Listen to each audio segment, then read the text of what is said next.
Today, in this particular session, we are going to conduct uh, the experiment on the track. The aim of the experiment is to control the voltage across the lamp through the track. So we are using the track to control the AC voltage across the lamp.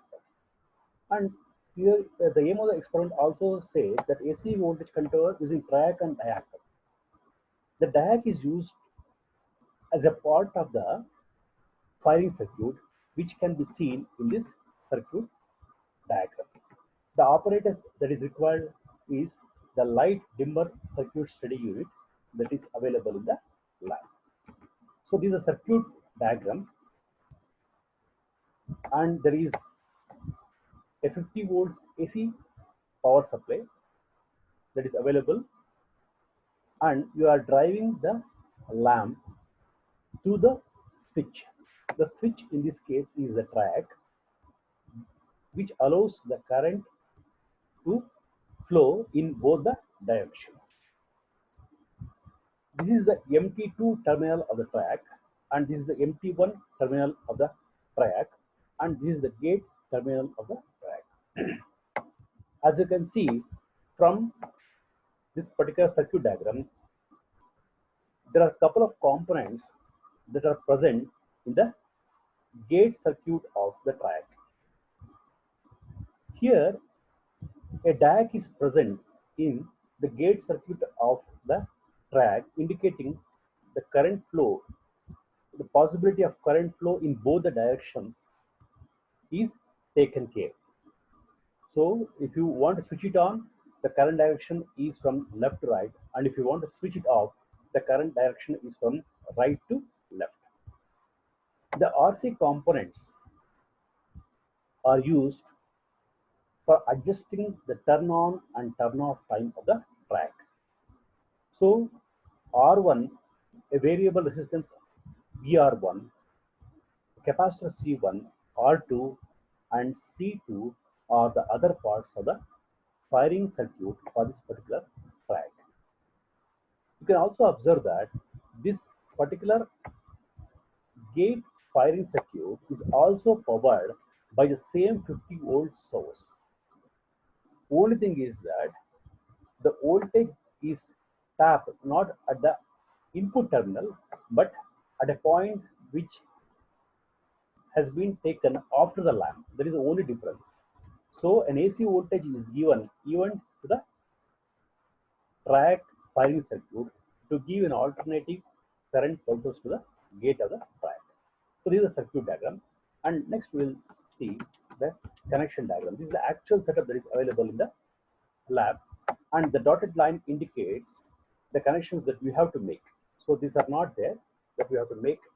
There is a lamp, and this is the RC firing circuit with the diac, and you need to connect the output of the RC firing circuit to the gate of the track, and the MT2 and MT1 terminals of the track has to be connected to the respective points of the input power supply. Next, let us try to see what is the procedure to conduct the experiment. We have to first make the connections as shown in the diagram. We have to connect the lamp at the required terminals, and the 50 volt supply, it has to be switched on through a contactor, through a switch. Then you can observe that there is a variable resistance that is present in the RC firing circuit, by varying which you can adjust the time constant of the circuit, and as such you can adjust the firing angle. So this variable resistance RF is used for changing the firing angle of this particular track. You can see that on the setup there is one symbol indicated by an arc, and below that RF is done, which indicates that it is a potentiometer which can actually vary the resistance of this particular component, that is RF. Now we will come to see that once we change the firing angle, the voltage variation across the lamp starts happening. The entire input voltage, which is having a sinusoidal shape, is applied to the lamp through the track. So according to the KVL, the voltage drop happens across the lamp and across the track, which are there right now in series. So voltage across the lamp plus the voltage across the track put together constitutes whatever the voltage that we have supplied to this particular circuit according to the KVL. This voltage division can be indicated by connecting an oscilloscope across the lamp as well as connecting an oscilloscope across the switch, that is the track in this particular case. So if you try to observe the voltage waveform across the lamp and across the MOSFET, across the tracks, then if you try to observe the instantaneous voltage across each of these components on an oscilloscope, you can observe that if you add instantaneous voltage, then the total voltage will become equal to the supply voltage according to the Kirchhoff's voltage law, which can be observed by this particular oscilloscope.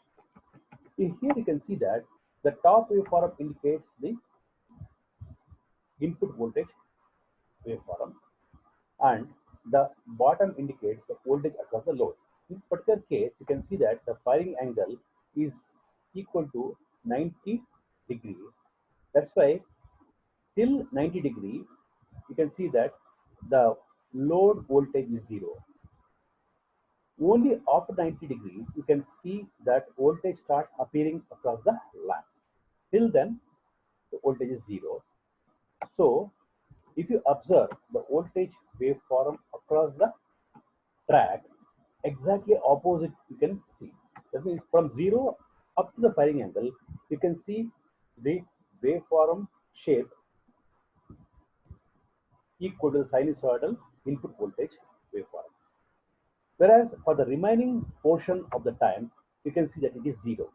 It is exactly opposite. So this particular waveform is across the load and the bottom waveform is across the track. So if you try to add instantaneous by instantaneous waveform of these two, top and bottom, that is the voltage waveform across the load and the voltage across the track, you will get the input voltage which has been shown in the first diagram. So you need to observe both the waveforms across the lamp and track.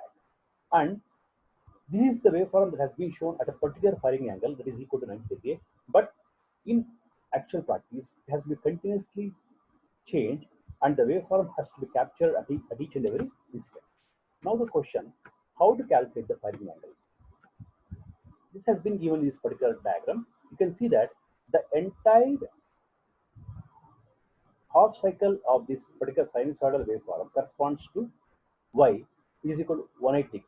So for y, if it is equivalent to 180 degree, then how much if it is x, which is the firing angle in this particular diagram. So for y, if it is 180 degree, how much is for x? Means x divided by y into 180 degree is the formula to calculate the firing angle in this particular diagram. So every time you vary the potentiometer, you have to observe the voltage waveform across the lamp and then calculate the firing angle in this method, and it has to be tabulated. Here, three rows are given. In each of these 3 rows, you can observe that the input voltage is constant, which is equal to 50 volts. Only thing is that the firing angle was 180 degree in the first case, means you can see that 0 voltage appears across the load because you are giving the firing angle equal to 180 degree. As you reduce the firing angle to 150 degree, you can clearly observe that more and more voltage gets impregnated on the load, and you can see the voltage, output voltage across the lamp starts increasing. For that, you need to connect a voltmeter across the lamp, an AC voltmeter across the lamp, which will measure the RMS voltage. So you have to be RMS voltage has to be tabulated in the last column, The firing angle has to be tabulated in the second column for a constant input voltage of 50 in the first column. So this is the tabular column. Thus, you can see that in this particular experiment, the output voltage is controlled through the use of